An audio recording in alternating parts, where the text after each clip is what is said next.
Arsenal are on the brink of greatness as they chase down a Champions League and Premier League double, but today we're looking at the entire squad and how they go about building a dynasty. Because there's certainly still a discourse amongst Arsenal fans about certain individuals within the squad and whether or not they are right in the long term for this club. So that's what we're going to do today. We've got the entire squad in front of us. We're going to analyse it. I don't think we need to spend too much time on the goalkeepers. David Raya, third consecutive Golden Glove, definitely one of the best goalkeepers in Europe. I would probably have him in my top 3 in that role. He's only getting better, but he is 30 years old now. So I wonder, in the summer, might they have a look at future-proofing that role? It's not a necessity for me, though, because I would still be keeping Kepa. He's 31 years old now. We can talk till we're blue in the face about the stinker in the Carabao Cup final. It happens. He's made 11 appearances in cup competitions so far this season, though. And I know for a fact behind the scenes he is really well liked. He's definitely the kind of player that Mikel Arteta in particular loves to have in the dressing room. He hasn't kicked up any sort of fuss about his lack of minutes. He knows he's a backup in that role. For me, there's no urgent demand to change up any of the goalkeeping positions at Arsenal. Then you've got Setford, who's been in the squad 13 times this season. Fine as a third choice, homegrown, young goalkeeper. Right, let's move into the back line. Absolutely no discussion needed about Jurrien Timber, one of the world's best right backs. Honestly, they have missed him massively in this small period he's been out with an injury, but he's still put up over 40 appearances across the course of the season. And we talk consistently about how amazing he is 1v1, and that is the strongest part of his game defensively, but he's put up 11 goal contributions so far this season in all competitions. We've also seen him neutralise Lewis-Skelly to a level, to an extent. Now, it's not going to be as easy in a final, and PSG, because of the way their squad works and the lack of minutes domestically being saved for the Champions League, they effectively build up to this one single game to have everybody at their absolute peak of their powers, and it is going to be a huge shame if Jurrien Timber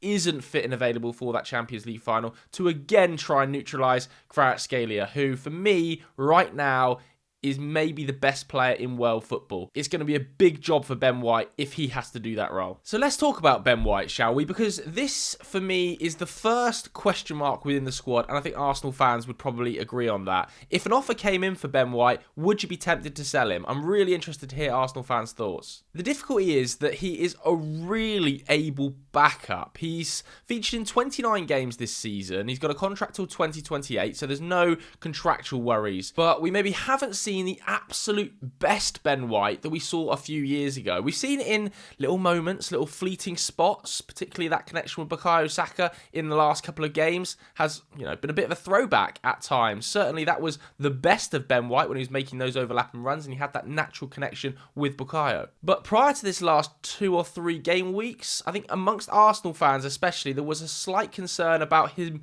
defensively and whether or not he was an able backup to Jurrien Timber anymore. I have to say though, Ben White, he's played through injury. He has given absolutely everything to that badge. I thought he battled amazingly well against Atletico Madrid. He was fighting to the death on that pitch. So hats off to him. But I do wonder this summer, we've heard from numerous Arsenal sources that they might well have to sell to buy, that if an offer came in for Ben White, let's say Everton did come to the table to the tune of 30 or so million pounds, it would be really, really hard to say no to that. And potentially you could then go and reinvest it in another right back that's a slightly different dynamic to a Jurrien Timber. Tino Livramento, for instance.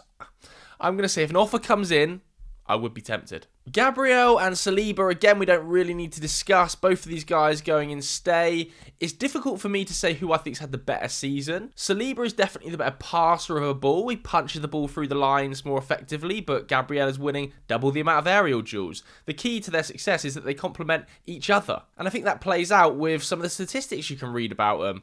I saw an absolutely mind-blowing one the other day that they haven't conceded an open play Champions League goal when playing together since April 2024. It's going to be a really difficult balancing act with that fitness because of the Premier League title running, but I'm sure they're going to be fine. This is, in my money, the best central defensive partnership in Europe by quite some distance. I know Marquinhos and Pacho look pretty excellent too, but Saliba and Gabriel, masterful together. Christian Mosquera, what a breakthrough season he's had. Just a fantastic signing. One of the best budget pickups of the summer. £13 million. For Christian Mosquera. He's 21 years of age. Real Madrid absolutely horrible not picking him up. It would have been the perfect move for them, needing a young central defender who's as athletic as he is at that age. He's Spanish. Don't know what they were thinking, but all power to Arsenal. This is a brilliant signing, and he's played really well in 1,700 minutes of football. Marley Salmon hasn't played loads of games, mainly Carabao Cup fixtures, but you have to say he's been really impressive for a 16-year-old when he's been fit and available, playing as a right-back or as a centre-back. Obviously, his long-term future probably lies at centre-back, and I've seen loads of people online saying it would be good to go out and get him a loan. I'm not necessarily going to agree with that. At 16, I think it's maybe a little bit too young for a loan. I'd like to keep him in and around the first-team picture, learning from the likes of Gabriel, Saliba, working with Mikel Arteta every single day. He's just signed his pre-contract agreement to turn pro when he's 17 at Arsenal. It's a huge day for him.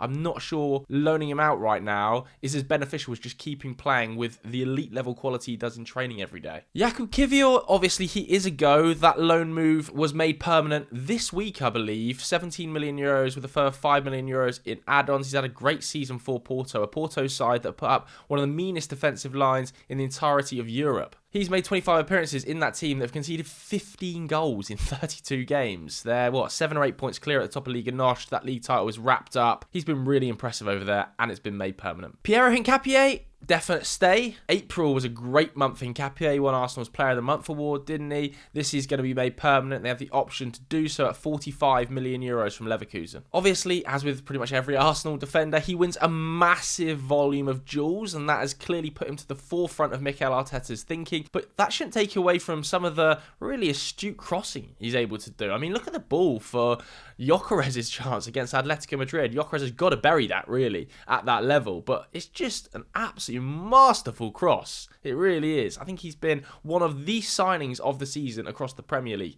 Piero Hincapie, because at the start of the campaign, I had question marks. Why do they need him? They've got Calafiori there. Miles Lewis-Skelly can offer an option there. He's starting now, and he is probably the clear starter right now. But let's take nothing away from the quality of Ricardo Calafiori, another player I would definitely be keeping.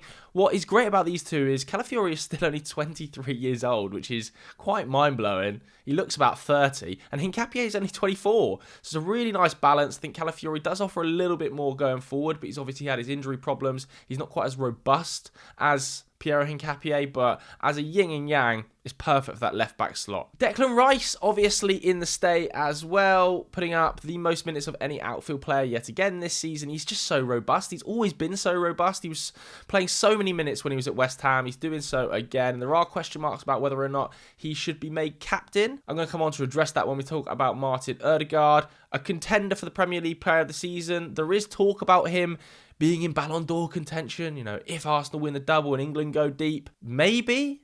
I would be a little bit surprised, but you can't deny his all-round game is just going up levels. 16 goal involvements this season, set-piece deliveries out of this world, but what I've found really interesting in recent weeks is this shift to playing a slightly deeper position with Martin Zubimendi looking a little bit tired against Atletico Madrid, for instance, against Fulham, this deeper role where he's just been orchestrating. I love to see it. Let's talk about Martin Zubimendi, who has definitely been one of the Premier League signings of the season. He's had a little bit of a dip, but it's no surprise given the volume of minutes he's played. It's the third most minutes of anybody in the squad, 4,200 minutes of football.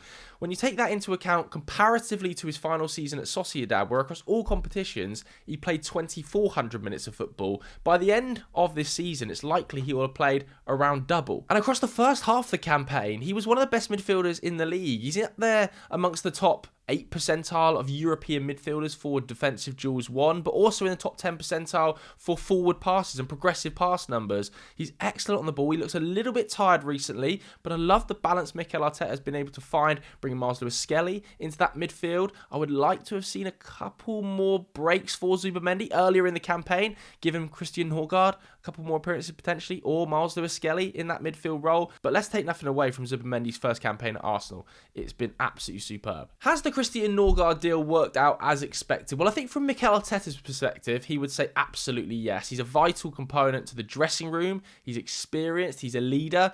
But he's only played 900 minutes of football. He hasn't started a Premier League game. He's only come on in 6. And at the end of this season, he'll only have 1 year left on his deal because, of course, he only signed a 2-year contract when he joined the club. I wonder if Arsenal will potentially look to find a bidder for him in the summer, given the emergence of Miles Lewis-Skelly towards the back end of the campaign in that midfield role. just proving how unbelievably top level he can be. So let's talk about Lewis-Skelly, because just a couple of months ago we saw a report in the BBC that Arsenal would potentially be open to selling Miles Lewis-Skelly and Ethan Nwaneri if the offers were there, due to the fact that they might have to sell to buy this summer. Miles Lewis-Skelly and Nwaneri would both represent pure profit because they're academy players. I can't tell you how much I would avoid doing that. Miles Lewis-Skelly is an absolute Swiss Army knife gem of a teenage footballer. His ability to resist pressure and play through the lines with his strength, power and ball carrying style, it's some of the best you'll see from a 19-year-old in this league. He's got the physicality of a player who's like 28.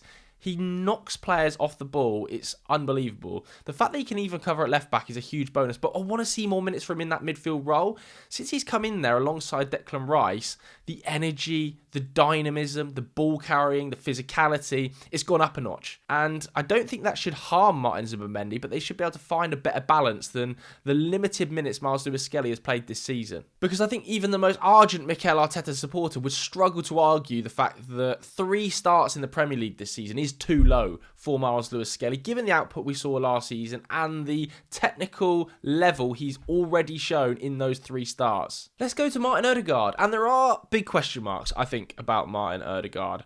Not from an ability point of view, not from a leadership perspective, because he is incredibly technical on the ball and he definitely knits the team together really nicely. Off the field, he's a huge leader. He's the captain of the club. He sets the example on the training field. I've interviewed a number of Arsenal players who all point towards Martin Odegaard as being the guy in the dressing room. He also sets the tempo out of possession for Mikel Arteta's press. He is an absolute machine off the ball. He will work himself into the ground. And that potentially has been a little bit of a problem for Martin Odegaard. The injuries have really caught up with him. 15 Premier League starts this season feels a long way from the 22-23 season where he scored 15 Premier League goals. The season after that, 18 goal involvements. This year we've seen a real step back physically because of those fitness issues. And when you take into account he's got a contract that runs out in 2028, there could be question marks about whether Arsenal look to move him on, get a fee, and reinvest it. Not for me, though. I would be keeping Martin Odegaard at the club. He sets the tone for everything that's good off the field, and when he's fit and available, he still adds real quality. His connection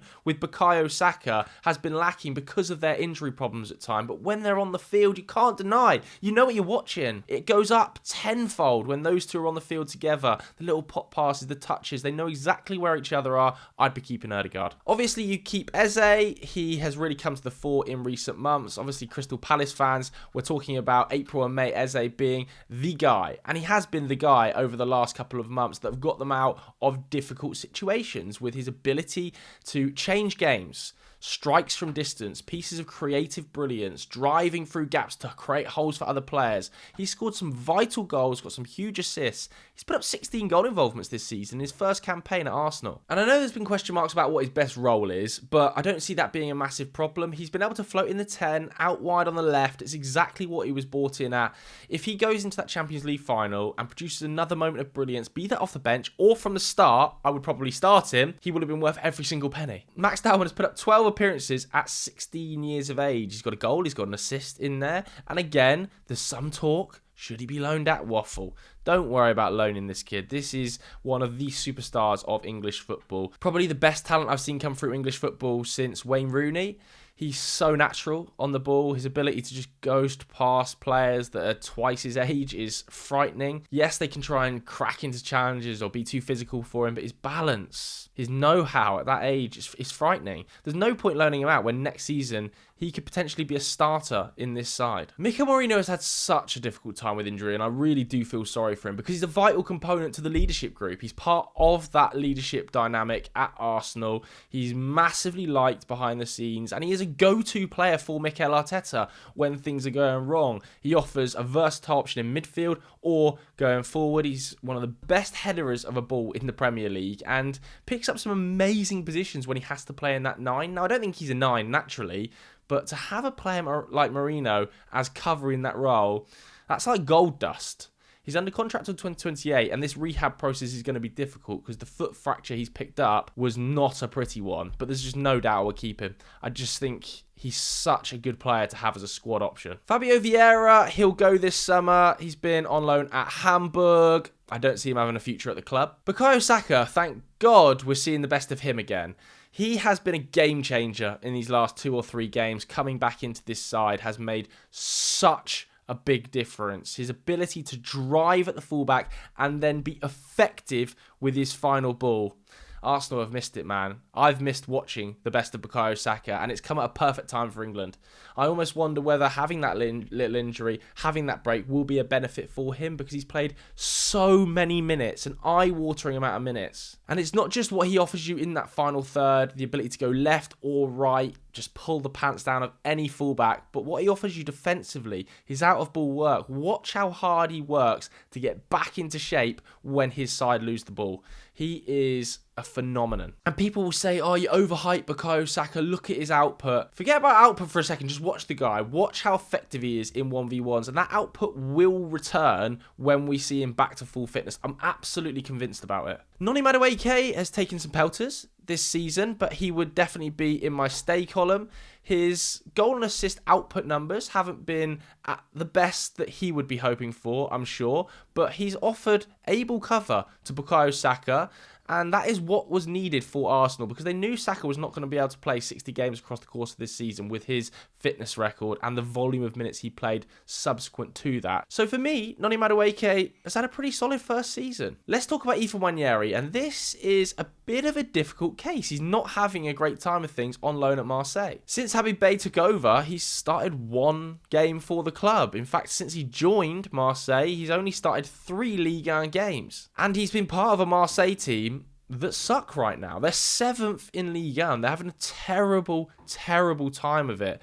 When he joined, it was to work with Roberto De Zerbi. Roberto De Zerbi didn't last long enough to see any effective progress in his career, really, which is a real shame because we know the talent that Roberto De Zerbi has as a coach, and it would have been nice to see him work more with Nwaneri. But now we're seeing Habib Bey question his attitude, not happy with him, not playing him. And by not playing him, they're actually increasing the loan fee. The way Arsenal did that deal was that the less he played, the more Marseille pay them. So from a financial point of view, it's kind of a positive he doesn't play. But from a career progression perspective, this last 6 months, been a bit of stagnation. And there will be a slight worry with Bukayo Saka, who wants to operate on that right-hand side, the emergence of Max Dowman, Noni Madueke as a backup. Where do minutes come for Nwaneri next season? And like Miles Lewis-Skelly, his name was included in that BBC report of players that potentially could leave the club for pure profit.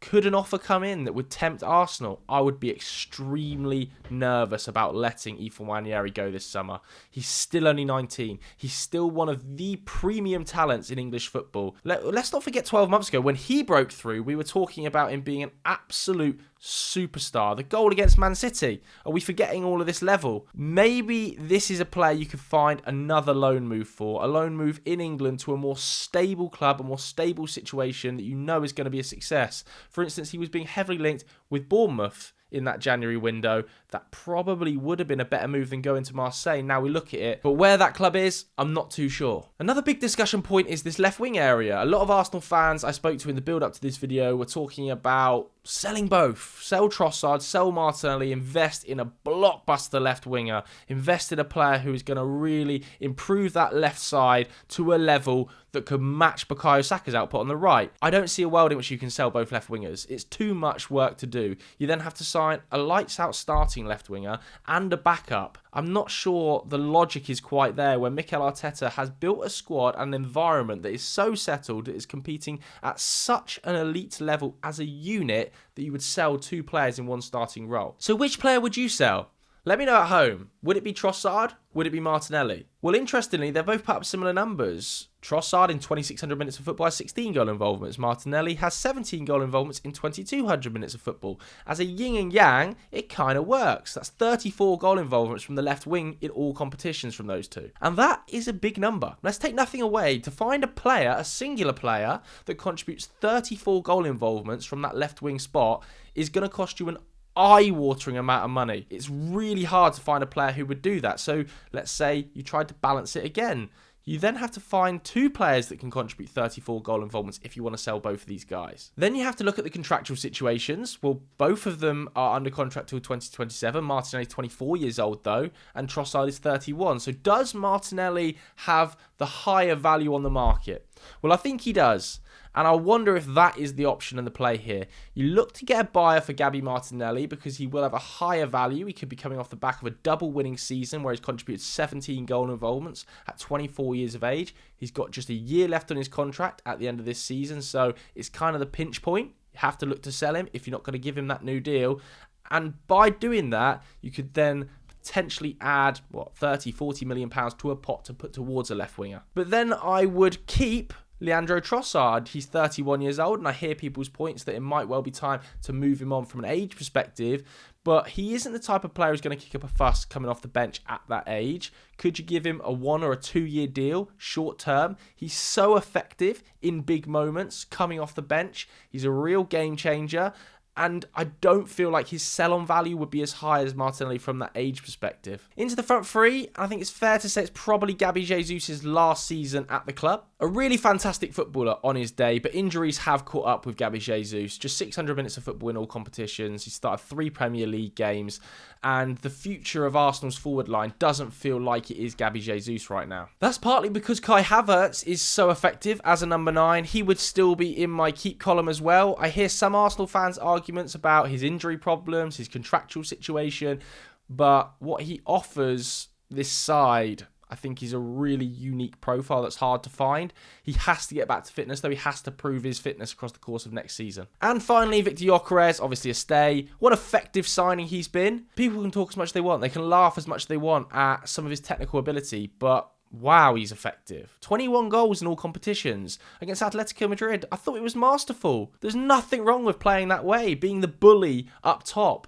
I used to love players in the noughties that played like that. And I think Victor Gyokeres is that. A bit of a throwback striker to some of those we saw in the noughties that was a physical handful, a bully, not the most technical, but would score you goals. And yes, we can talk about the lack of goals he scored against teams in the top 8. Fine. But part of the reason Gyokeres was brought in was to score goals in the games against the likes of Fulham, where Arsenal were tripping up at home in seasons gone by. That's what he's done. He was a bully against Atletico Madrid in the semi-final. I thought it was a great performance. I see a world in which he could cause PSG real trouble in the final. What a great first season. So that was my assessment of Arsenal's first team squad, but what's your assessment? Let me know in the comments below. If you enjoyed this video, hit the like button, hit subscribe. Thanks very much for watching, everybody. I'll see you later. Bye-bye.